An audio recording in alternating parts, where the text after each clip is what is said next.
Futures are pointing to a higher open after China's President Xi Jinping said his government would significantly lower tariffs on vehicle imports, allow greater access to banking and manufacturing sectors, expand intellectual property as part of an effort to open up his country's economy to the world. China, however, also filed a complaint with the World Trade Organization challenging President Trump's tariffs on steel and aluminum. Joining us now, Murray Energy CEO Bob Murray. Your take on this recent trade spat, this friction between the U.S. and China, Bob? Well, I support President Trump and what he's doing in the tariffs. It's far past the time that America defended its manufacturers and our trade imbalance in the global marketplace. As far as our coal industry is concerned, it's not going to have any effect, but I think it will create jobs in America. That's what we need.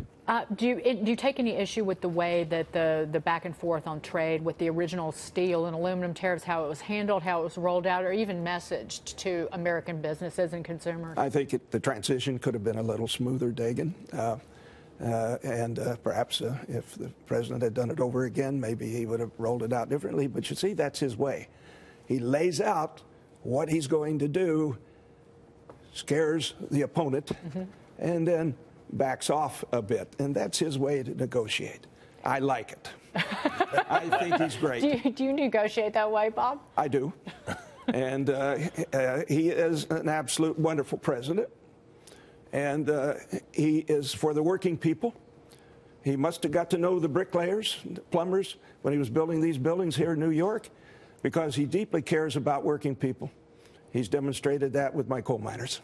Well, speaking of President Trump, he said last week that he's looking at issuing an emergency order through the Department of Energy to keep coal and nuclear plants online. The remarks follow a request from Utility First Energy for an order under it's Section 202 of the Federal Power Act to save generators at risk of retirement.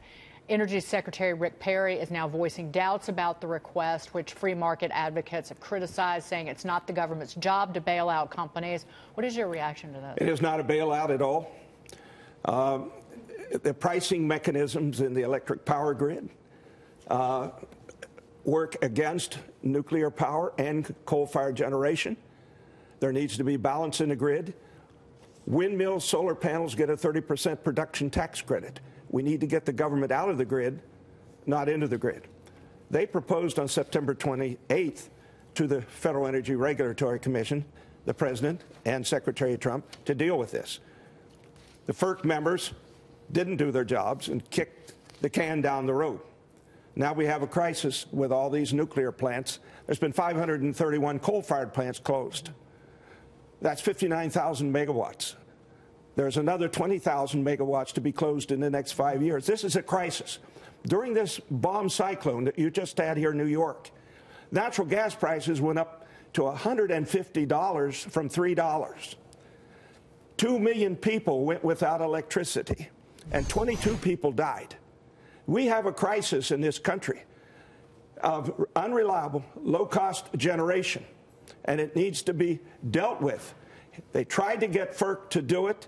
Now the President and Secretary Perry have got to step in for the sake of that mother on a fixed income, that manufacturer that creates jobs, and that couple on retired that are retired on a fixed income. We need Section 202C of the Federal Power Act enacted. It is a crisis in America, and that is why that statute is there from our Congress.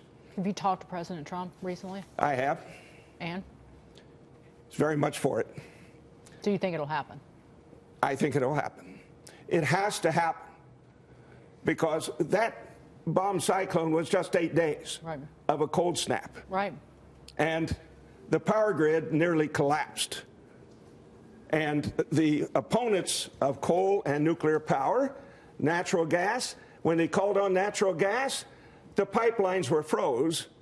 It went into home heating, and there were 30,000 megawatts of gas-powered generation that they said would be there that wasn't. Actually, the windmills and the solar panels went the other way. They declined during this crisis.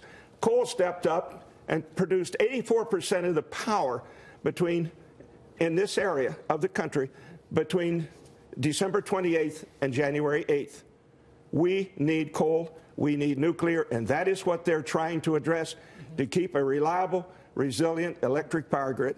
And coal country surely voted for President Trump. Oh, we surely did. Western Virginia and West Virginia. And, they did, ma'am, by up to 40%. Yeah, that's right. Bob, good to see you. It's good to see you, ma'am. Bob Murray, be well. Come Thank back you. soon. Sorry.